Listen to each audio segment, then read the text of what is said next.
The Magicians Podcast, brought to you in association with the Magic Circle. If you're in a marketplace where you're competing on price, it's your own bloody fault. And I thought that was absolutely right.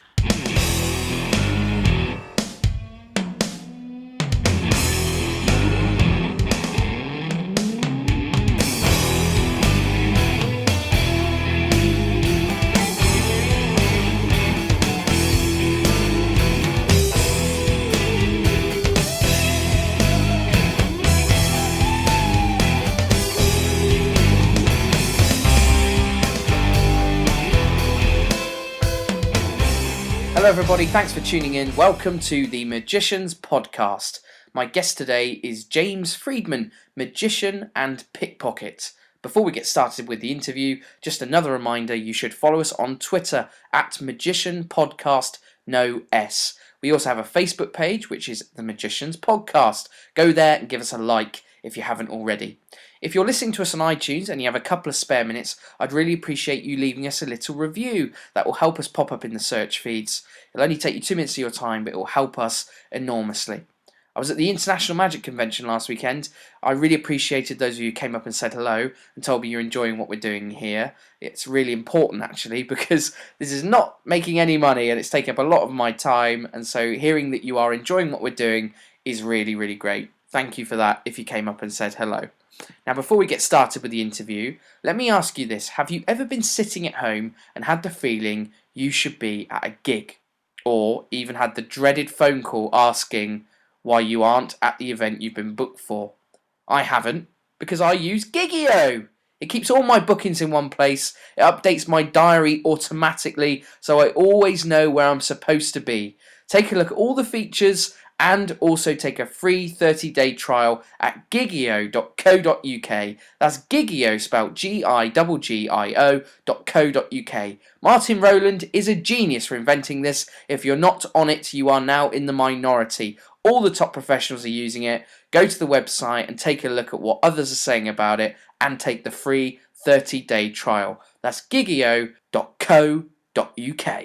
I was absolutely over the moon when James Freedman agreed to do this podcast. You may know him as a pickpocket, but he's also a multi-award-winning magician, and last year he presented one of the most interesting shows at the Edinburgh Festival that I've seen in the 5 years I've been visiting. I went and met him at his home in London. Here he is then, James Freedman. So we're here with the man of steel, Mr. Freedman, James Freedman. How are you, sir? I'm good, how are you? Very good, thanks. Good. Really appreciate you doing this. Pleasure. So tell me about your journey into the world of magic. I took the bus. The bus? Yeah, that was the journey. I didn't think you did public transport. Oh, yes, I do those little black buses with an orange lamp on the front. I got a magic set. That's original, isn't it? That's dull, isn't it? For Yeah.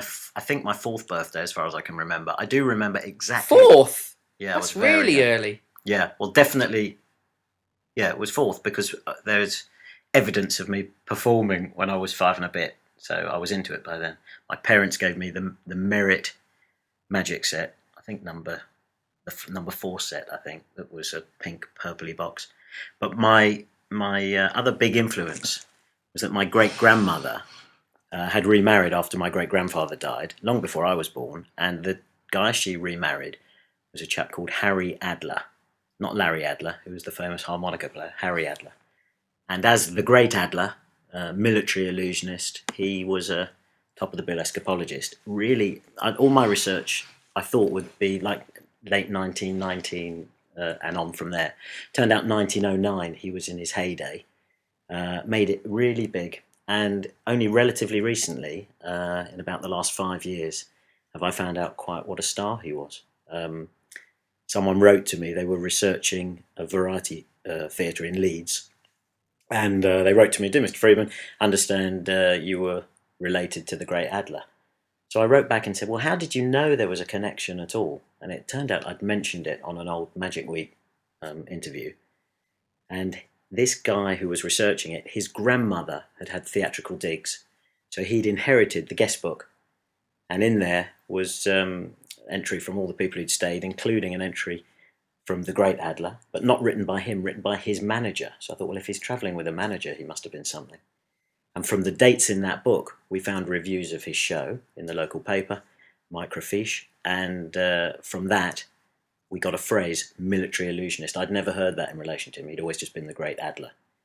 And I typed that into Ask Alexander and some other sources, and I found pages on him. He headlined when Charlie Chaplin supported. Wow. Before Chaplin was famous.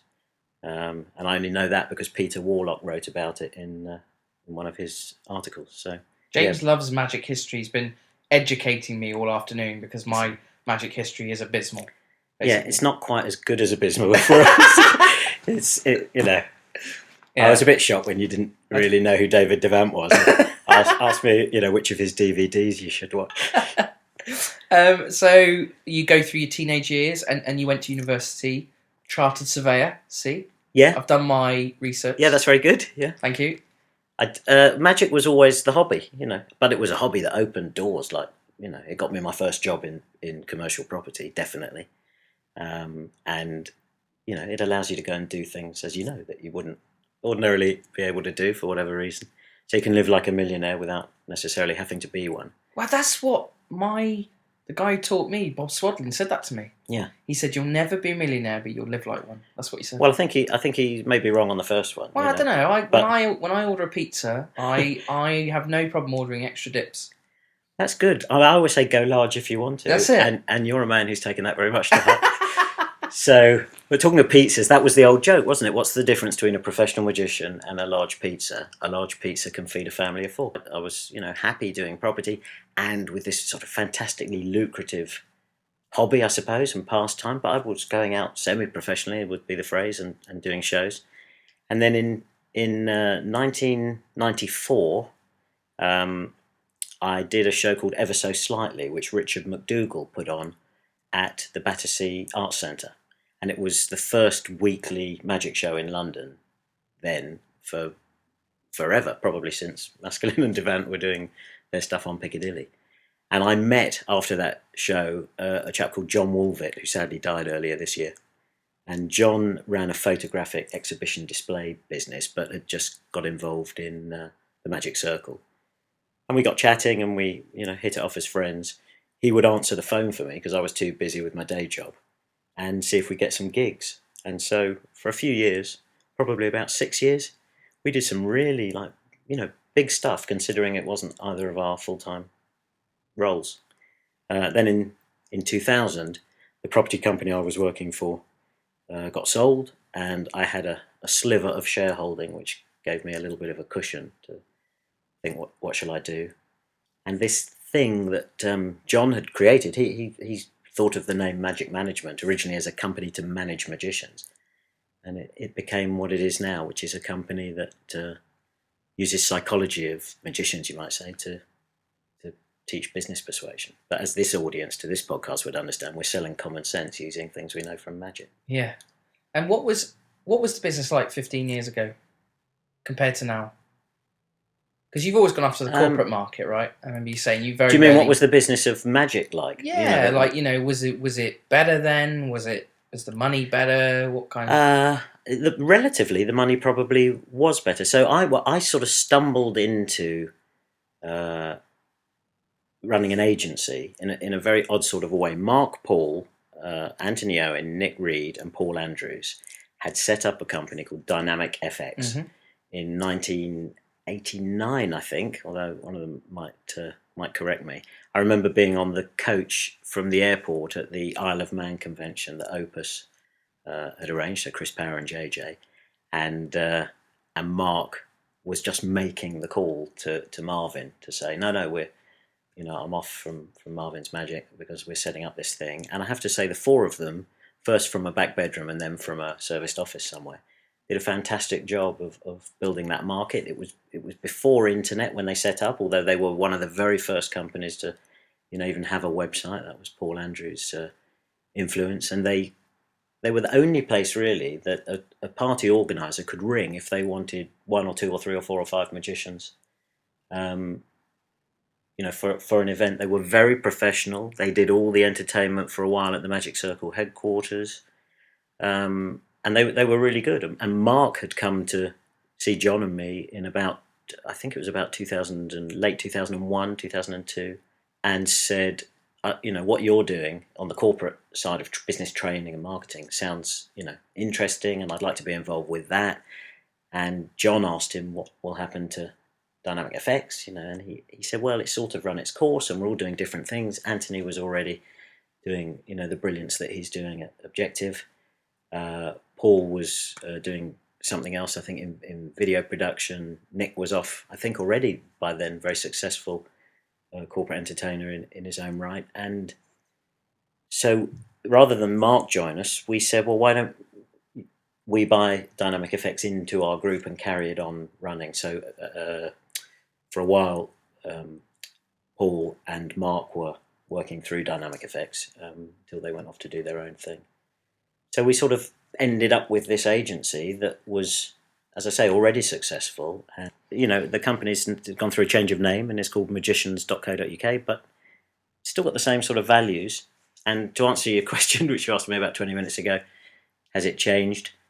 Now every magician is a, inverted commas, professional magician. They've got a website. It's very hard for a booker to actually differentiate between, Joe Bloggs and someone we may have heard of. And so I think the market has changed enormously. It's very interesting. And I think fees have been pushed down relatively.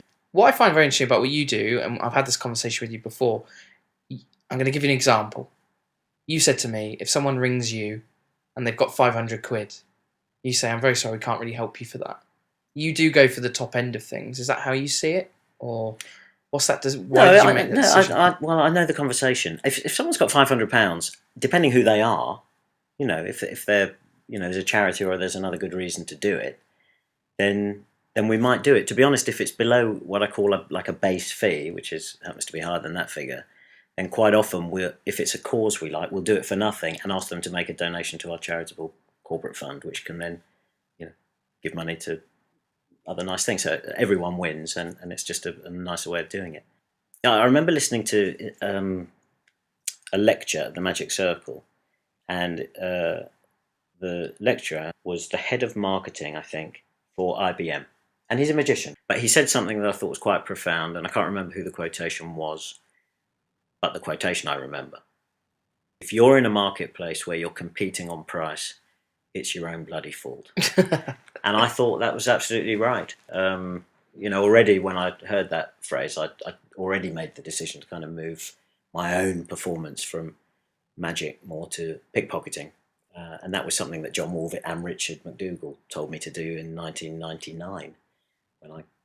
So the pickpocketing thing is fairly recent then. I thought that had been a... No, I'd always done it, but I'd done it with magic. Right. And in 1999, I was still working in property, and I got an email, dear Mr. Freedman, would you come to the such and such a magic convention overseas, and we need you to lecture and do your stage show. And to be honest, I didn't have a pure pickpocket stage show. I had a stage show that was magic and pickpocketing. So I wrote back and said, Mr. Freedman's very busy, and he doesn't do conventions, and his fee would be X. And I quoted a high number, certainly a high number for a convention. And they wrote back and said, yeah, no problem at all. We'd love it because we really want to have the pickpocketing. That's fine. So I wrote another one because I still didn't really want to do it, saying, and of course he has to travel with a manager, and he doesn't have his lecture would have to be a bit shorter, but his stage thing, and I just put a few obstacles, not because I don't love going to conventions, but because I just didn't think I had anything particularly of value to give them. And I got an email back, yes, that's fine, that's all agreed, what's his manager's name? So John Warvitt became my manager for the trip, and we went to this convention.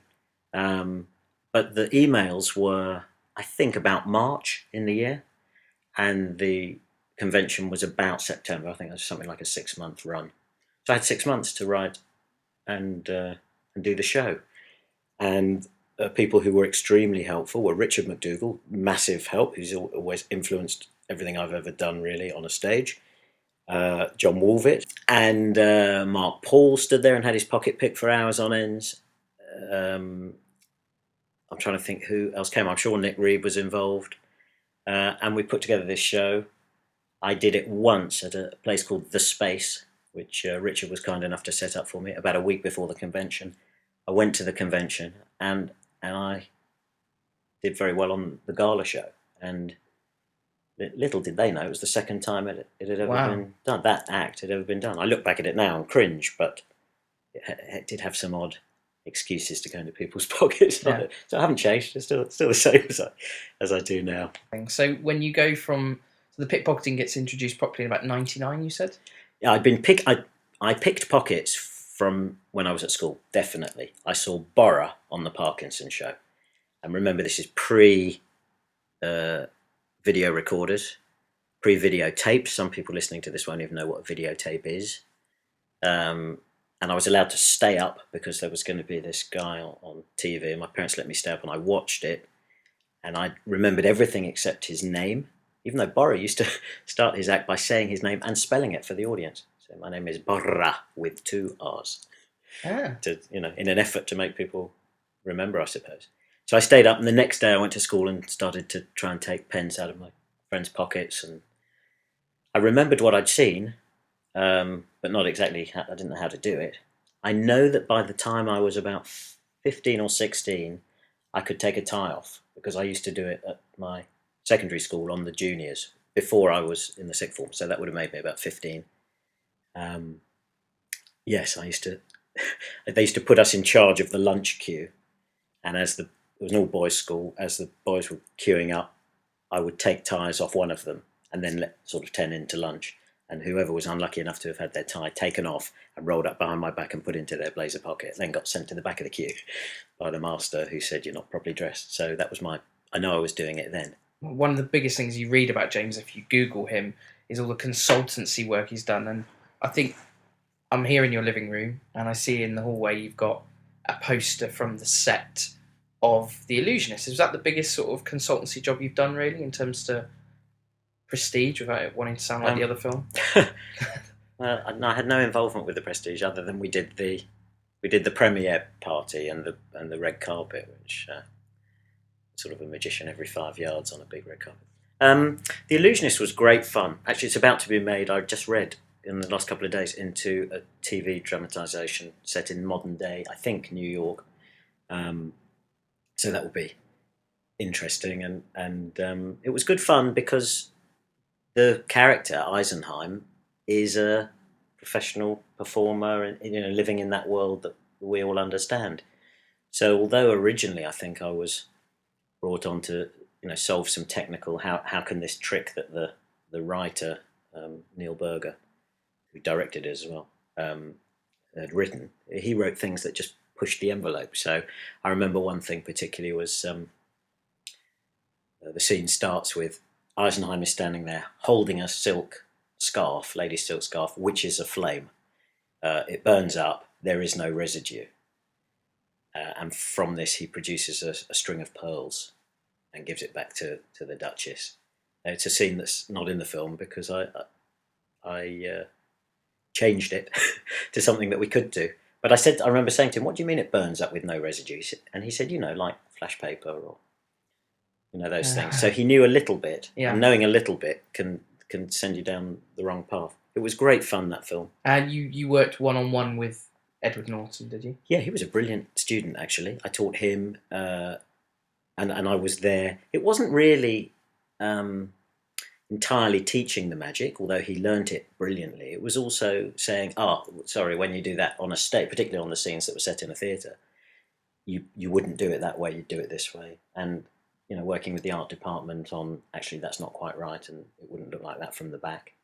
So it was just all those things. I got the loveliest testimonial from the director afterwards. It's in a file somewhere, really nice thing to realise afterwards that you've made a difference to something like that. But I like that problem solving, because I've got into magic when I was young. I didn't know which avenue I was going to follow, so I followed them all, like we all do. Yeah. So, at one point I'm going to be the next David Copperfield, and then at another. Whoa, hang on a minute. Yeah, well, sorry. After you, after you. Well, probably before you were doing it. And then I was going to be, the great hypnotist, and then I was going to do this, and then I was going to do that. So you learn lots and lots and lots of methods. And I call it Trickopedia because they're stuck in your head. And I doubt anyone could name a product or a service or a message that instantly you don't come up with 3 or 4 ideas from your vast magic knowledge that you go, well, that would have worked, that would work, that would work. My dad's, I've got a huge amount to thank him for, because he he never threw anything away, ever. A bit of a hoarder. And that came from his mother, my grandmother, who, survived 2 wars and didn't, she had pencil stubs that were a centimetre and bits of string that were an inch, because she just didn't throw anything away. So before he would throw anything away, even a empty cereal box, he'd say, James, can you make a trick out of that? Before I throw it away, is it of any use? Can you make a trick out of that? And I realised that for years and years and years, my mind had been, can I make a trick out of it? Can I make a trick out of it? So now, if a client rings up and says, we've got this new laptop and it does X, Y, Z, or we've got a new bicycle wheel, I'll think of 3 or 4 things there and then. And that was a real strength on the Illusionist, because it was constant, as all magic is, constant problem solving. And not just on the scenes that they'd expected me to be involved in. I remember they had a really complicated, if you've seen the film, there's a point at which he borrows a sword from the Crown Prince, and the sword sort of sticks to the stage in a light and heavy box kind of a way. In fact, there are a couple of, if you know the light and heavy box and the history of that, there are a couple of clues that might be the technology he's using, and he's just thought of it on the fly, although certainly you couldn't create that effect with that apparatus.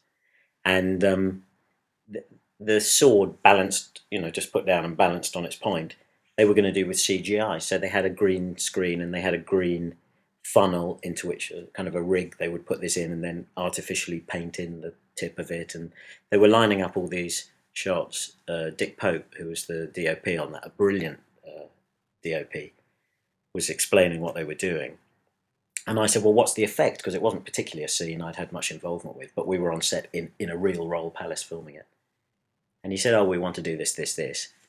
And I went away for a few minutes and came back and said, like this, and stood on the stage and actually performed what they were trying to cheat electronically.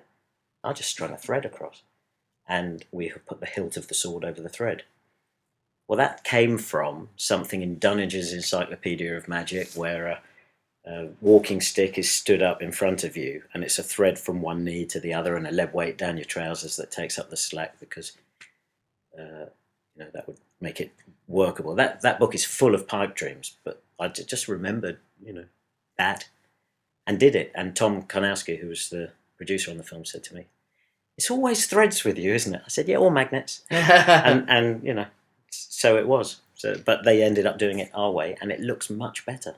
Audiences can smell the difference. Anyone who's planning to do magic on TV with camera cheats or computer cheats of any way, audiences can tell the difference. They can just tell. They don't need a magician to say that was an edit. They just know it. So what are some of the other you've done so much consultancy, that's one that sprung out to me. I sort of started at the top. The first film I ever consulted on was for Roman Polanski, and that was Oliver Twist. And I didn't realise how lucky I was. I mean, I knew I wanted to do it, and I have massive admiration for him, and I think he's a genius and a lovely man. But normally, when there's any pickpocketing to be faked, and I've done some on TV, you've got one actor who's going to pick the pocket of another actor. So the victim actor is going to pretend he didn't feel it or she didn't feel it. So there's not really a lot to teach other than some choreography, or perhaps boosting something out of a pocket to make it easier, and then try and explain to the actors some of the psychology of it. But Roman said, so I asked him, show me the angle from which you're going to film this, and then I'll work out a little choreography for the famous scene, The Game, where Fagin's gang show Oliver what they're all about. And he said, no, I don't know how I'm going to film it until you give me something authentic. So give me something authentic, and then I'll decide from which angle it looks best. Well, that cuts out a lot of cheating, doesn't it? Yeah. So I said that would take months, and he said, well, we've got months. So I had these boys for months, and I taught them how to pick pockets. Of course, we could fast track some of it, because this particular child only needed to know how to steal that watch from that pocket, and this one only needed to know how to take a pocketbook from that pocket. But they learnt how to do it, and they were really good. More recently, last year or 2 years ago, I taught Hannah Bonham Carter and Sacha Baron Cohen how to do some pickpocketing for Les Miserables, the film. Yeah. And Sacha's availability was such that he only got a couple of lessons, and so he didn't master the skills in the way that Helena did. But she was a brilliant student, and I was very proud actually. When in the run up to the film, they were doing some. I think after the release, someone was doing some publicity with her, and she was being interviewed by a journalist, and she told the journalist which pocket his phone was in, which pocket his wallet was in, and what model phone he had. And I thought, good girl. I mean, she's great, and she's lovely, so that helps. What other consultancy projects have you worked on that were fun for you to do, or spring to mind? I've just got back actually a couple of weeks ago from Canada for a film called Definition of Fear. And it's being directed and written by a guy called James Simpson, who's a lovely man. He and I have a mutual friend who recommended me for that particular role. And it's, without spoiling it, it's a sort of, ghosts and weird stuff happening in a modern psycho-esque house that's set on a lake in Ottawa, or near Ottawa. With 4 supermodels. Nice gig. And yeah. Yes, actually, we were reading the script and thinking, well, I don't want there to be any spoilers because the publicity machine for the film hasn't started yet. But suffice to say, when you read supermodel, you're interested. When you read shower scene, you're interested. And there's not many pockets to pick there, though, are there? Really? No. And again, the girls who. Learned some stuff. What we've tried to do in that film, and I'm absolutely at the mercy of the edit now, but what we have tried to do, and I think is achievable, has never been done in a film before.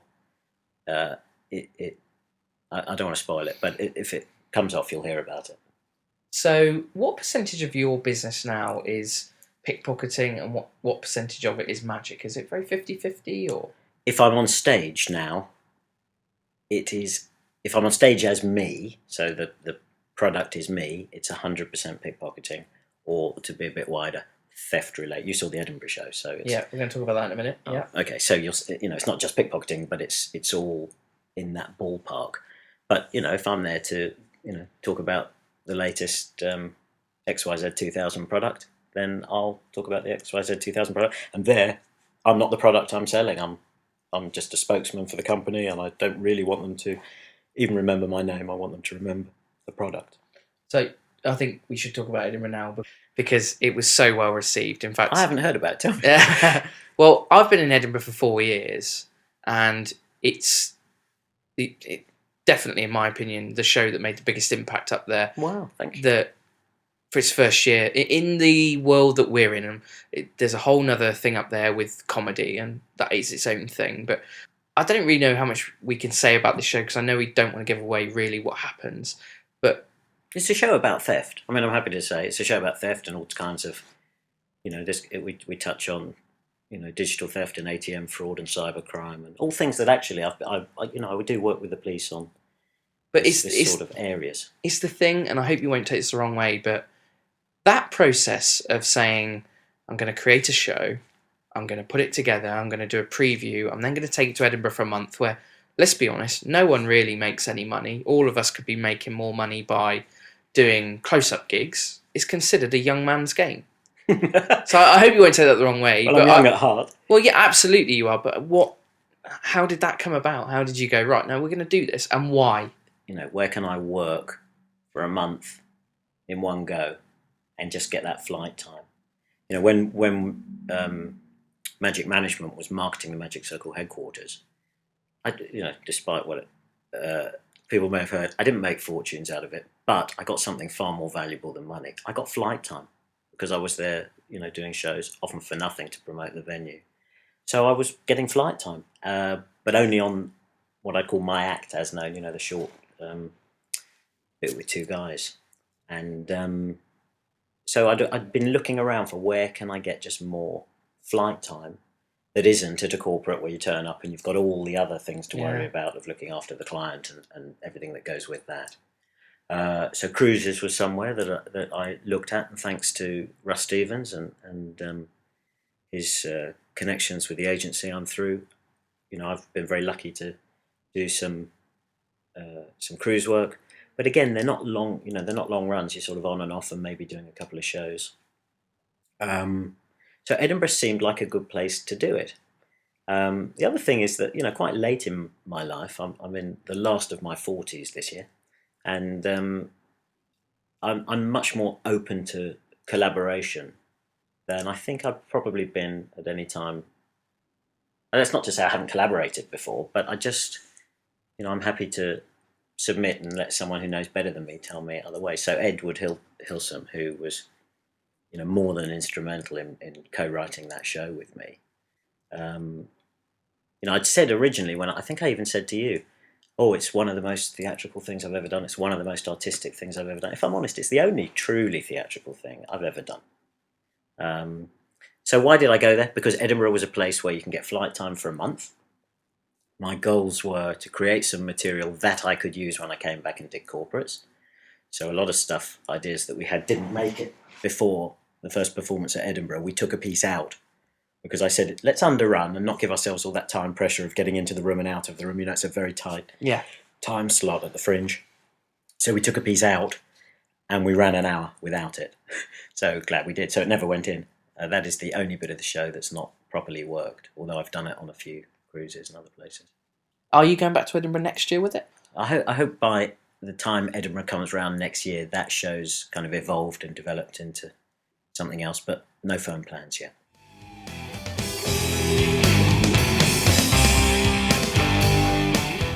The Magicians Podcast, brought to you in association with the Magic Circle, the world's premier magical society. Are you ready to join the world's most exclusive magic club? Visit themagiccircle.co.uk to find out more. You mentioned Burglass, and I know he's your hero. Mr. Burglass to you. Mr. Burglass to me. And I know also you're on good terms with him, and you talk to him, and you're involved with the Burglass Award at the International Magic Convention. How did you get to know him? And as we record this, we've just had the International Convention, so we're all literally getting over it and catching up on our sleep. And last Sunday was the big surprise to David when he received the Burglass Award. And being able to be part of that and make that happen, an idea that Noel Britton had originally, was just lovely. The reason I go to Ron's every year, unless I've always said, unless the Queen wants to book me that week, I'm going to be at Ron's. Because it's unlike any other convention that I've ever heard of. It's a family. And there's a genuine feeling of inclusivity. You can sit down next to the greats. It's not cliquey in the main, and people who are cliquey don't tend to come more than once to that convention. And it's passing it on to another generation. And I love that, because I was the little kid who got pulled out of the audience to sit next to the lecturer, and it made my day.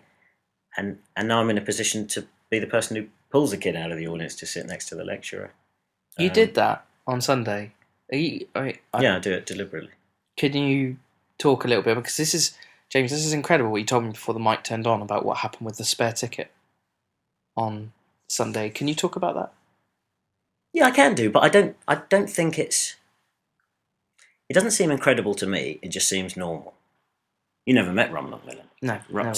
So there's a shop, as you know, International Magic, but there used to be around the corner in Leather Lane a studio in the basement. And so you'd go into the shop and you'd say, knowingly above the people who were buying crackers and whoopee cushions, is anyone in the studio? They'd, oh yeah, wander down there. And I'd go down to the studio at about, 9:30 or 10 o'clock on a Saturday, and I'd stay there all day, unless it was the day that I was going to be at Alan Allen's or the day that I was going to be at Devonport's. And that's how we did it, because it was the library or that. There was no internet. There was no, I'll just switch on, something and watch catch-up TV. There was no Magicians podcast. That was really what was lacking from magic for the entire 20th century and the first bit of the 21st. So Ron would very kindly pass on just his wisdom. And if you've never seen video of Ron Macmillan and you're listening to this, do yourself a favour, because it's brilliant. And he'd pass it on. So when I was that kid who got pulled out and sat down in front of the lecturers, it made an impression on me. And that's why I give up my time and I volunteer to do Ron's for used to be a day, and now it's then a weekend, and now it's a week, because it's payback. And I could do it for the rest of my life and not pay back the amount I owe. And it's the same. There's this big myth. People look at their ticket price to most conventions, go, oh, they must be making a fortune. Most conventions don't.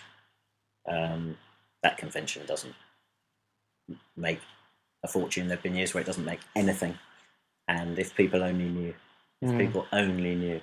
So this ticket thing, because you keep sort of... This is what I want to hear, because, I do know this already. You told me the story earlier. But I think this says a lot about James, actually. That's why I probably shouldn't be. Well, did you just say it? Because it's me pushing you for it. So I met a young man on Sunday, and he was 12 years old. And I said, hi, are you a magician? And he said, yep. And I said, show me a trick. And he did. And it was a really great 4-ace production. And I'll tell you his first name was Theo, because you know what? He might listen to this podcast, and now he'll know it's him. And I showed him a 4-ace thing that I remember from way back when, that I'd learnt in Davenport's when I was about his age. And he asked me for an autograph, which is always massively flattering. And I said, of course, but if you find me in the show, I'll have something better to give you. I thought I'd give him one of my £10 notes or something. My stage note. Yeah. So we agreed that he would do it, and I told him where I would be sitting, which was near the front. Well, it was at the front, but it's not at the front because I'm me. It was at the front because I had a nice guest who deserves VIP treatment on Saturday. So that's what we did. And one of my guest children couldn't arrive. They couldn't come. So I was walking back to the foyer to give Martin Macmillan the spare ticket back. Martin, sorry, you haven't heard this story until now. And as I was literally about to leave the theatre, in the back row of the theatre was Theo and his mum. And I said, I don't want to pull you away from your mum, but I've got one spare ticket in the front row. And his mother, without hesitation, said, go. He lit up in a way that's, lovely. We'll see anyone do that. And he sat in the front row with a bunch of us. And then got pulled up by Noel to help in the escape bucket of water escape. Yeah. I think he was a bit surprised that anyone should take an interest, but someone took an interest in me at that age, and all these people have to. If you're listening, plethora of 12-year-olds who've ever got sat on the stage by me, when you're my age, do the same to someone else. It takes 5 seconds, doesn't it, of our time, and maybe a minute. Mm. But you know what? When I got into magic, the whole magic world was like that, as far as I was concerned. It wasn't like some people were like that. So I'm sure, of course, there were good and bad. But as far as I was concerned, I'm very lucky. All the people I ever met were like that. And maybe they were like that because I was introduced by the great Adler, who, despite the 2 generations between us, I knew till I was 18. Maybe they were like that because, they saw a spark or recognised. But it doesn't matter why. The point is they pass it on. And I'm really passionate about that. We should be giving something back. Magic is something that, I had another example of this, and it was someone who'd, had a pretty rotten year for one reason and another, but then, kind of discovered magic. And magic's given this young person just all the confidence and skill set and ability to, it isn't the, by this trick be the life and soul of the party. It's just, it's like polishing a diamond, isn't it? It's in there. Mm. Magic can be the polish. So if people are sitting there going, oh, I haven't got time to do all that, or it's a bit goody two-shoes, I get it, because I was, we all have our busy times. But, just inviting someone who might be interested in magic, or next time you hear about someone who says, you know what, my nephew... I would tell you, there is a qualifier to this. Don't do it to everyone, because everyone will say, oh, my nephew is a huge fan, or I know someone who's 6 and they're a big fan of, I don't know, Dynamo, and can you get an autograph, or all those things. I always say, ask them to write a letter. Just get them to write me a note to me, not to me, or to whoever it is, and I'll pass it on. if someone's gone to the trouble to write a note, you know they're one of the good ones, don't you? And not just someone. And I don't care if they're going to be lifelong magicians or they're going to discover skateboards or yo-yos or whatever. That was what it was when I was young, or whatever the new craze is. Just a nice thing to do. We got off topic there. Actually, we Quite were talking about Burglass, and you have a that's not off topic at all. He's the master yeah of making sure that it's passed on and doing good things. I mean, his foundation for promoting the art of magic has done huge. They've sent untold amounts to the School of Magic in South Africa. He was, a huge supporter of the setup of the YMC. David is the first person. What's your friendship like with David? You are involved. I love David. You're involved with the Burglass Award each year. Am I right in saying that to a certain extent?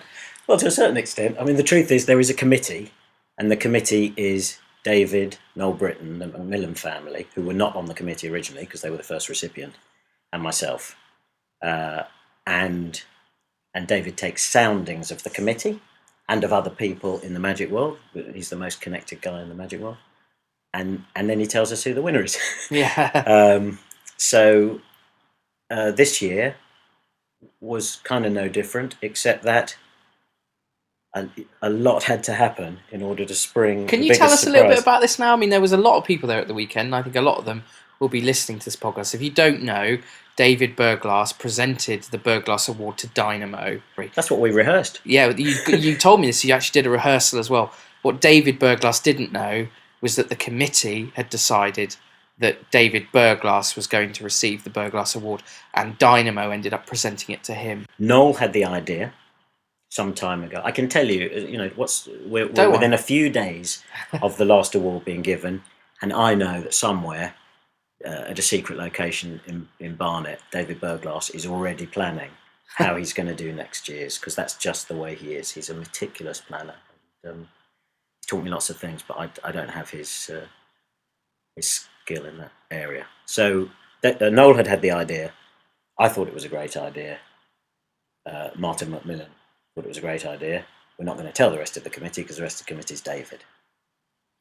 And now, how are we going to spring the surprise? And we thought of some names of people who maybe could be a sort of false recipient and turn the tables on him. I thought table turning was a good idea, given that table turning was the mainstay of finale of his act. So, so we, thought about some names, and you know what? We didn't have much luck. We couldn't really think who would just be perfect, who would be perfect.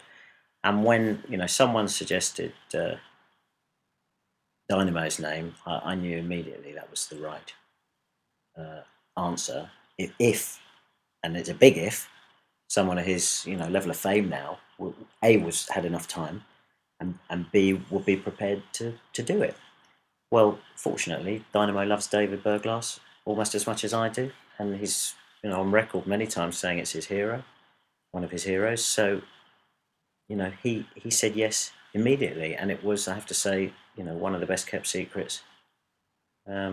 And it stressed me out for months. The only other person in the world who knew was my girlfriend, because I had to tell someone. Yeah. Had to. That's all right. She loves David too.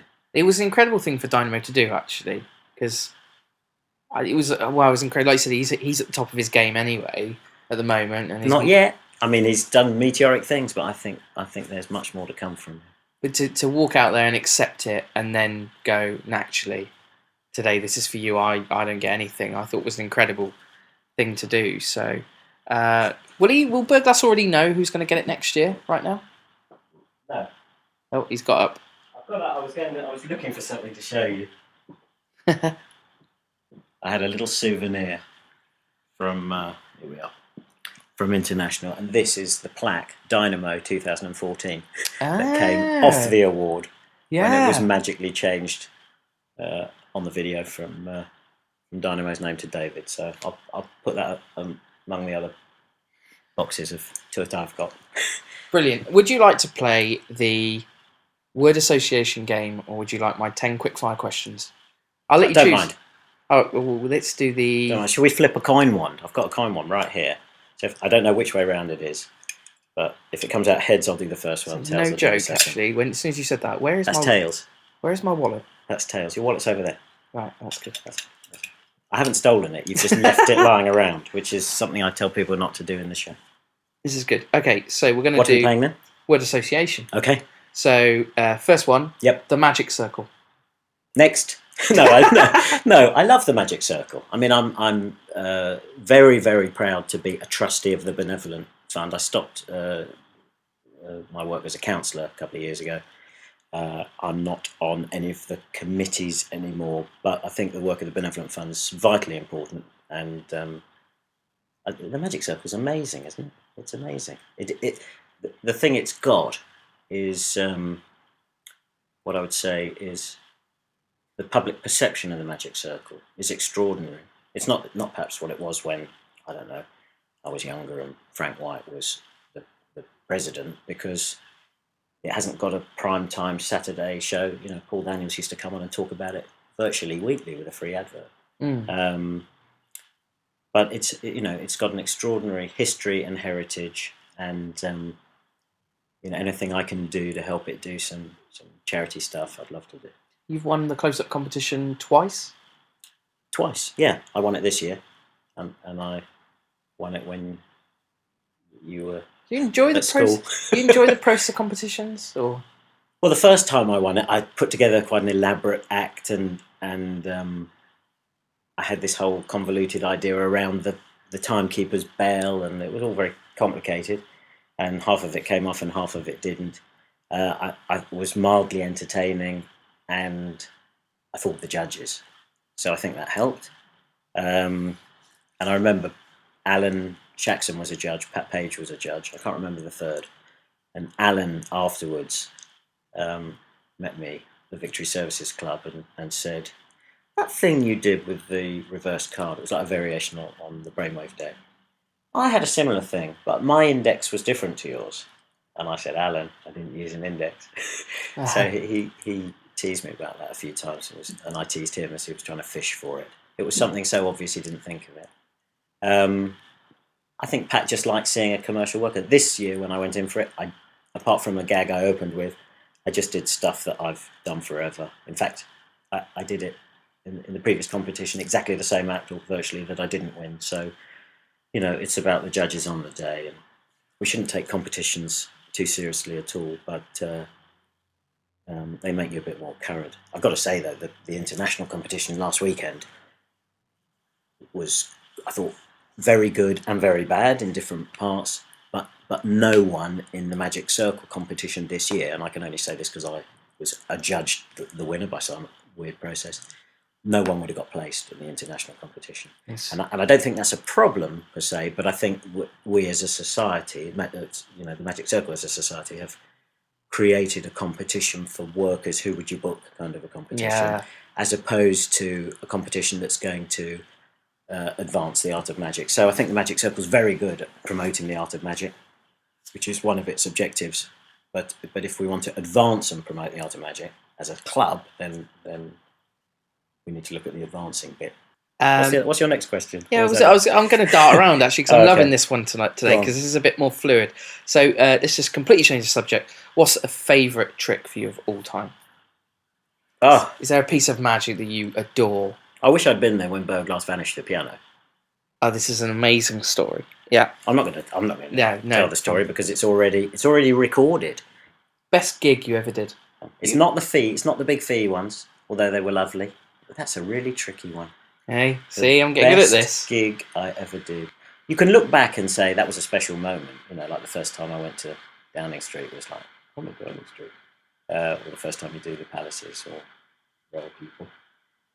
That's very special. But I always talk. I've talked about this before. Restoring a balloon on the bus for a little girl. It wasn't a gig. It wasn't a formal thing, and they didn't even know I was a magician. But that was like real magic. Magic for people who don't know you're a magician. It's much more powerful. As I discovered in Edinburgh. Flip side, worst gig. Have you had some bad ones? The worst gig. Was it Ed Hilson's bar mitzvah when he followed you around? Do you know what? Who knew that people who don't know? I met Edward Hilson when his mother booked me for his bar mitzvah, and I think it's true to say that the reason She absolutely wanted to book me for his bar mitzvah was because Lance Burton was too expensive and unavailable. He was. Do you know what? I didn't know that years later. Well, it must be 10 years ago. Yeah, just 10 years ago because he's just turned 23. That we'd end up friends and working together, and I'd have such respect for his work as a magician. To me, he was just another one of those 12, 13, 19, 11-year-olds that you're nice to because they have an interest in magic. And I absolutely know that we sent some stuff and kept in touch. And, it makes it sound like, wow, that's a bit weird that the guy who's, Harry de Cruz, who's off, he's the power behind Dynamo. Completely he's out of control. Completely. That guy. And Edward Hilson, who's with Champions and all these other. But you know what? Maybe young Theo, who I met on Sunday, is the next big thing. And I don't do it because they might be. There are hundreds of people out there who I've had that sort of interaction with. And of course, out of hundreds, one or two end up friends. So that's brilliant, isn't it? I think it's lovely. It's brilliant. James, I can't believe this time has flown by. Oh. And we are out of time, I'm afraid. And I didn't really get to ask you all the things. So maybe somewhere down the road we do a part 2. I want to see the questions in advance. Anytime, Richard. I'm a big fan of yours and what you guys do on stage. And I think what you're doing here, which you told me is like, I'm doing it because it's really important to have something that's not performing and not about the money and not about the business. I think you're doing a lovely thing. And I know you're scampering around looking for sponsors, but you know what? We should get your email and just ask people who are enjoying this to PayPal you a donation. Oh, that's what magic should be about. I really appreciate that. James Freedman, thank you so much. Pleasure.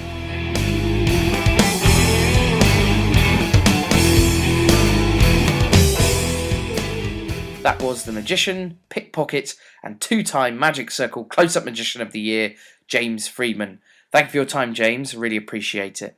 If you want to find out more about him, visit his website, jamesfreedman.com. He also has a Wikipedia page, and there's a great profile about him on the Magic Week website. The show which we talked about is called Man of Steel. I'm sure at some point in the near future it will be touring a theatre near you, so keep your eyes out for it and don't miss it if it comes near you. It really is something terrific. I really appreciated him mentioning about me looking for a sponsor. Of course, I'm always looking for a sponsor for the Magicians Podcast. If you have a product that you think would be of interest to my audience, please do get in touch. I'd love to have another sponsor on board like my great friends, Gigio. I really appreciate you tuning in this week, and I hope you will do it again next week.